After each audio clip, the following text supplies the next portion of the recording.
Gaza के युद्ध में इजरायल के साथ साथ अमेरिका भी बुरी तरह से फंस गया है।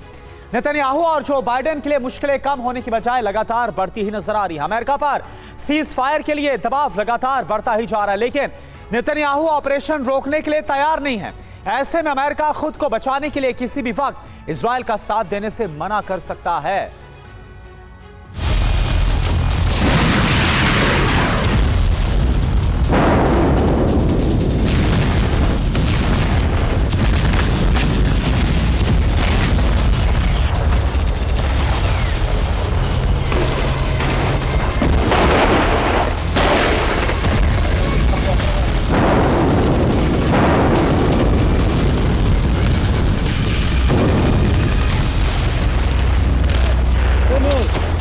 गाजा में यह तबाही का सबसे नया तूफान है।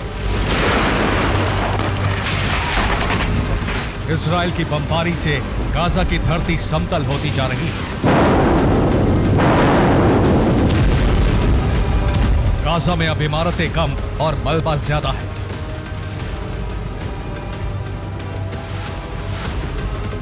इजराइल के हमलों से गाजा की धरती खून से लाल होती जा रही है।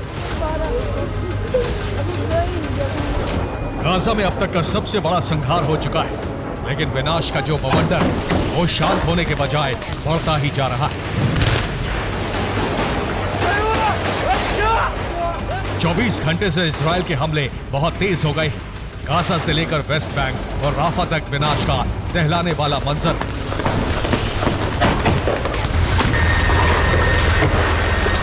इजराइल के हमले इसलिए अब और ज्यादा तेज हो गए हैं क्योंकि उसके पास अपने ऑपरेशन को खत्म करने के लिए बहुत कम वक्त बचा है। इजराइल को डर है कि वो आने वाले वक्त में अलग थलग पड़ जाएगा। अमेरिका भी उसे मदद देना बंद कर देगा। ऐसा इसलिए क्योंकि गाजा में जितना बड़ा नरसंहार हो रहा है उसे अमेरिका बहुत ज्यादा दिनों तक सही नहीं ठहरा सकता। आशंका है कि अगर इजराइल ने जल्द ही बमबारी नहीं रोकी, उसका ऑपरेशन जल्द ही खत्म नहीं हुआ, तो अमेरिका भी मदद से अपना हाथ पीछे खींच लेगा। इस बात का एहसास इजराइल को भी है। यही वजह है कि इजराइल ने अकेले दम पर जंग लड़ने की तैयारी कर ली है।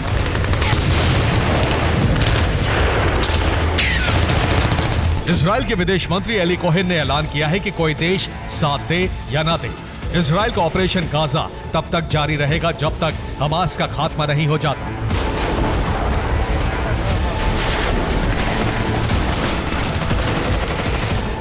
इजराइल अपने रुख पर अड़ा हुआ है।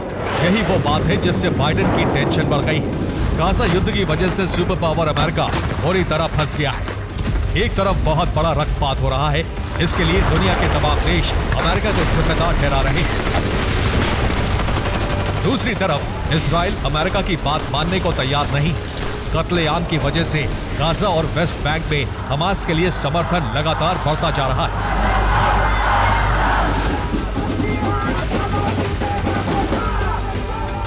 वेस्ट बैंक में एक सर्वे हुआ जिसमें 88% लोगों ने न सिर्फ हमास का समर्थन किया, बल्कि इन्होंने कहा कि फिलिस्तीन के राष्ट्रपति महमूद अब्बास को इस्तीफा दे देना चाहिए। मतलब गाजा की धरती पर इजराइल के हमले की वजह से जो खून बह रहा है उससे हमास को फायदा हो रहा है। इस बात को इजराइल ने पहली बार स्वीकार किया है।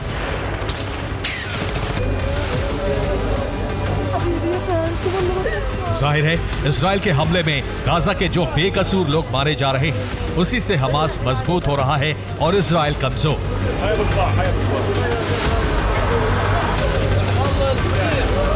और रिपोर्ट ये भी आ रही है कि अगर इजराइल ने अमेरिका के कहने पर बमबारी नहीं रोकी और गाजा में आम लोगों का संहार इसी तरह से जारी रहा तो अमेरिका इजराइल को साथ देना बंद कर सकता है। कहा यह भी जा रहा है कि बाइडेन ये कदम इसलिए उठा सकते हैं ताकि हजारों लोगों का कत्लेआम का दाग अमेरिका के दामन पर ना लगे। ये रिपोर्ट देखिए।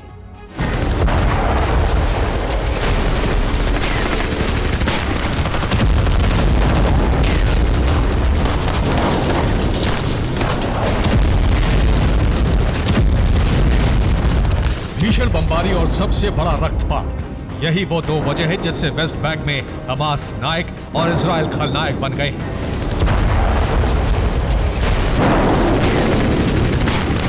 नेतन्याहू और उनकी सेना गाजा से हमास को पूरी तरह मिटा देना चाहती है। नेतन्याहू ने यह भी ऐलान कर दिया कि युद्ध के बाद गाजा की सत्ता हमास के हाथ में नहीं होगी। लेकिन हमास चीफ हानिया ने ऐलान कर दिया है कि हमास के बिना गाजा की कल्पना एक भ्रम है।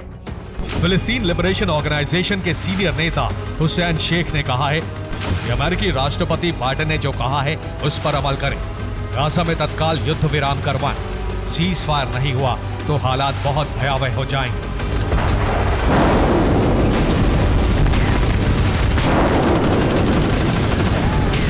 इसी तरह अरब देश भी अमेरिका पर लगातार दबाव डाल रहे हैं। दिक्कत यह है कि नेतन्याहू बाइडेन की बात मानने को तैयार नहीं, लिहाजा अमेरिका गाजा की जंग में बुरी तरह फंस गया है। युद्ध के इस भंवर से बच निकलने के लिए बाइडेन ने अपने राष्ट्रीय सुरक्षा सलाहकार जेक सलीवन को इजरायल भेज दिया है।